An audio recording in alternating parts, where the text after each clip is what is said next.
Bab 2587. Katakan sekali lagi. Mendengar perkataan orang misterius, ekspresi Yusron menjadi sangat suram.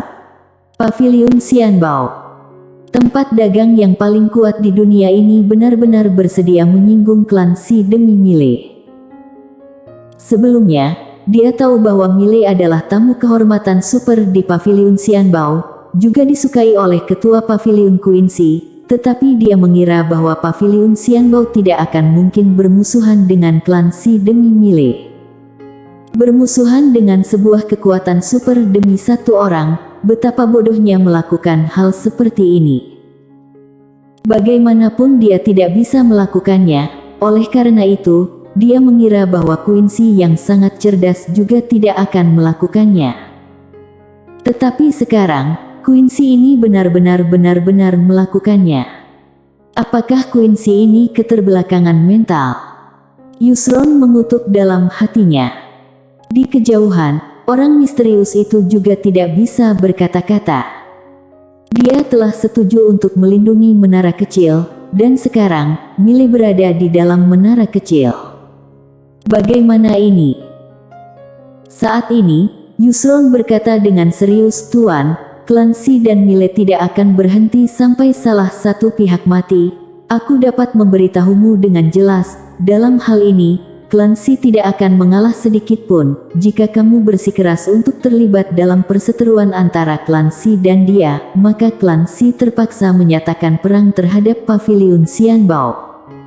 Menyatakan perang. Mendengar hal ini, dua master klan Si yang berada di samping Yusron tercengang. Menyatakan perang terhadap Paviliun Xianbao. Beraninya Yusron ini. Salah satu tetua berkata dengan serius, "Ketua klan, kamu harus tenang." Dia menyadari bahwa ada masalah dengan kondisi pikiran Yusron saat ini. Yusron terus menatap orang misterius itu. Dia sedang bertaruh bahwa Paviliun Xianbao ini tidak akan benar-benar berperang dengan klan Si demi seorang Mile. Di kejauhan, orang misterius berkata dengan serius, "Apakah kamu yakin?" Yusron berkata dengan ganas, "Aku yakin." Intuisi memberitahunya, Paviliun Xianbao pasti akan berkompromi. Klan Si. Bagaimana mungkin Paviliun Xianbao akan berperang dengan klan Si demi Mile? Bagaimana mungkin? Mustahil. Di kejauhan, orang misterius mengangguk. "Aku akan menghubungi ketua paviliun." Selesai berbicara, dia merentangkan tangan, sebuah jimat tiba-tiba melayang. Saat berikutnya, langit berbintang di atas kepalanya tiba-tiba sedikit bergetar. Saat berikutnya, sebuah sosok ilusi muncul di atas kepala semua orang. Itu adalah Quincy. Quincy berdiri di hutan bambu yang tidak diketahui, tidak jauh di sampingnya. Juga berdiri seorang wanita. Wanita itu membawa keranjang bambu kecil, memegang sabit di tangannya. Dia saat ini sedang mendiskusikan sesuatu dengan Quincy. Ada permusuhan di mata wanita dengan sabit. Tangannya mencengkeram sabit dengan erat. Dia berniat untuk menyerang. Saat ini, Quincy tiba-tiba berbalik. Dia menatap orang misterius. "Ada apa?" Orang misterius berkata dengan serius, "Ketua paviliun, klan Si menyatakan perang terhadap Paviliun Xianbao." Menyatakan perang. Quincy mengerutkan kening. "Mengapa?" Orang misterius ragu sejenak, kemudian berkata, "Mungkin ingin dimusnahkan." Quincy. Di samping, Yusron tiba-tiba berkata, "Ketua Paviliun Qin, klan Si hari ini harus membunuh Mile. Jika Paviliun Xianbao kalian ingin menghentikannya, maka klan Si hanya bisa menyatakan perang terhadap Paviliun Xianbao." Quincy berpikir sejenak, kemudian berkata, "Ketua klan Yusron, ini adalah persaingan takdir kebenaran agung. Kamu bahkan bukan pemilik takdir. Untuk apa kamu terlibat?" Orang misterius tiba-tiba berkata, "Dia takut Tuan Muda Ye dan Tuan Muda Juan bergabung dengan klan Zhou. Jadi, dia ingin membunuh mereka semua terlebih dahulu. Selain itu, sepertinya dia juga ingin merebut pedang di tangan Tuan Muda Ye." Mendengar hal ini, Quincy mengerutkan kening. Dia menatap Yusron, ketua klan Yusron. Bagaimanapun kamu adalah seorang master alam usia, mengapa bisa bertindak begitu bodoh? Yusron terus menatap Quincy. Apakah kamu sedang mengajariku bagaimana melakukan sesuatu? Quincy. Seolah terpikirkan sesuatu, Quincy tiba-tiba menatap orang misterius. Apakah kamu ikut campur? Orang misterius segera menggelengkan kepala. Tidak. Tuan Muda Ye menyuruhku melindungi menaranya. Aku berpikir sejenak bahwa seharusnya tidak ada masalah untuk melindungi menara. Lagi pula, Ketua Pavilion mengatakan untuk memberikan beberapa kemudahan kepada Tuan Muda Ye, tetapi aku tidak menyangka Tuan Muda Ye akan menyembunyikan dirinya di menara kecil. Aku mengatakan hal ini, dia sendiri tidak bisa berkata-kata lagi. Dia merasa tertipu. Quincy memutar matanya, bocah ini. Saat ini, Yusron di kejauhan tiba-tiba berkata dengan sinis, Ketua Pavilion Qin, bertarung atau tidak, katakanlah. Quincy berpikir sejenak, kemudian berkata, karena kamu telah menyatakan perang, maka mari kita bertarung. Sambil berbicara, dia merentangkan tangannya, sebuah senjata yang bentuknya agak aneh muncul di tangannya. Di dalam menara kecil, kelopak mata Mile berkedut. Senjata ini persis seperti yang dikatakan Quincy kepadanya sejak awal, jangan menyinggungku. Quincy langsung mengarahkannya kepada Yusron, ketua klan Yusron, apakah kamu yakin ingin bertarung? Aku bisa memberimu satu kesempatan terakhir, jika kamu menyerah sekarang, masih belum terlambat. Yusron tertawa terbahak-bahak, konyol. Quincy, awalnya aku mengira kamu adalah wanita yang cerdas, tetapi dilihat sekarang sepertinya kamu juga keterbelakangan mental. Saat itu Clancy memberikan muka kepada Pavilion Xianbao, kamu malah mengira kami takut padamu, sungguh konyol. Ayo, aku akan memberitahumu sekarang, Clancy dan Pavilion Xianbao tidak akan berhenti sampai salah satu pihak mati.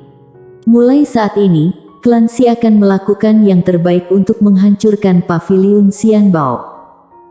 Di langit berbintang, Quincy berpikir sejenak, kemudian menarik pelatutnya. Boom! Dalam sekejap, seberkas cahaya putih menyembur keluar dari mulut pistol itu. Cahaya putih itu bahkan langsung mengabaikan lapisan rintangan Star Territory dan langsung tiba di hadapan Yusron. Kilatan ganas melintas di mata Yusron. Dia tiba-tiba membanting kedua tangannya, sebuah aura menakutkan keluar dari tubuhnya. Pada saat ini, auranya sendiri telah mencapai puncak, langit berbintang mendidih, segala sesuatu musnah. Namun, tepat ketika auranya bersentuhan dengan cahaya putih, itu seperti salju bertemu dengan minyak mendidih, larut dalam sekejap. Boom! Di bawah tatapan semua orang, cahaya putih itu melewati alis Yusron. Cahaya itu tidak menghilang, tetapi langsung menghilang di ujung galaksi. Bum-dum.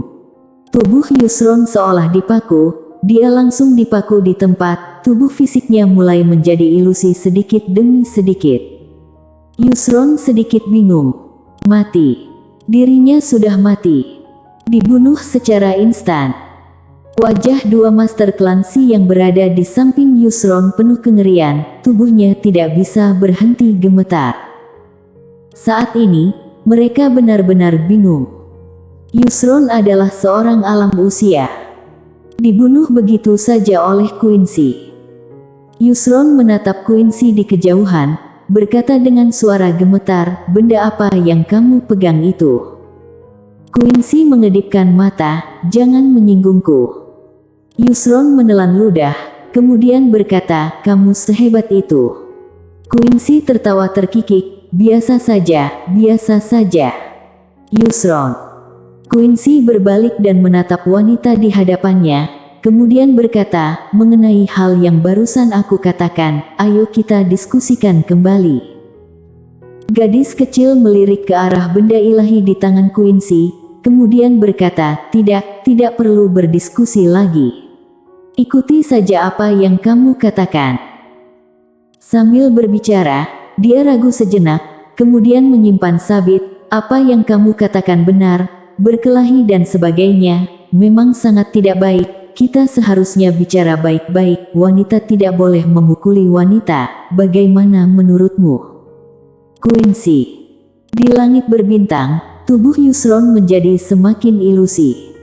Dia tahu bahwa dia akan sepenuhnya hilang. Saat ini, wajah Yusron dipenuhi dengan kebingungan. Kematian yang semakin dekat membuat otaknya menjadi sedikit lebih tenang. Kalah taruhan. Paviliun Xianbao sama sekali tidak menganggap Clancy.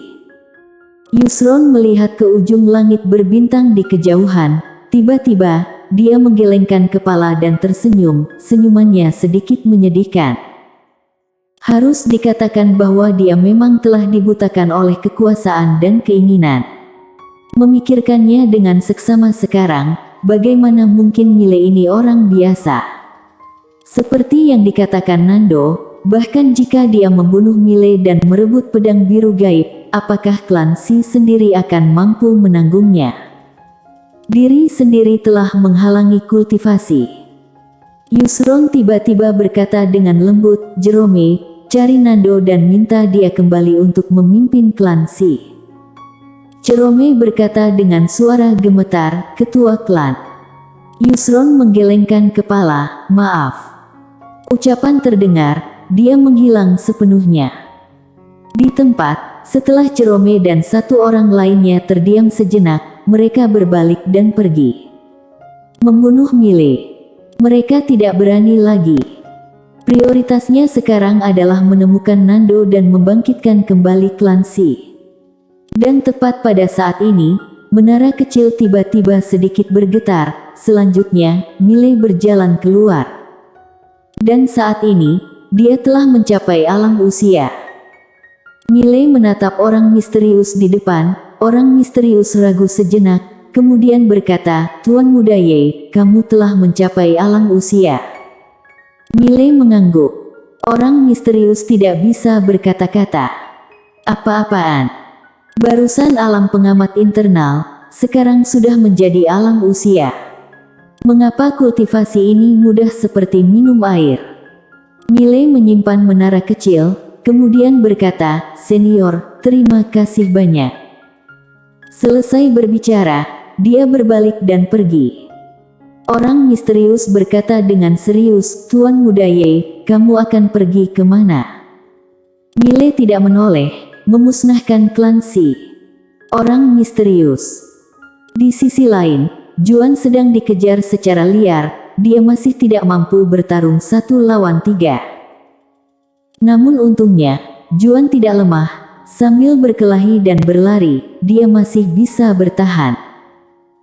Tepat pada saat ini, Juan tiba-tiba berhenti, ruang waktu di depannya terbuka, Mile muncul di hadapannya.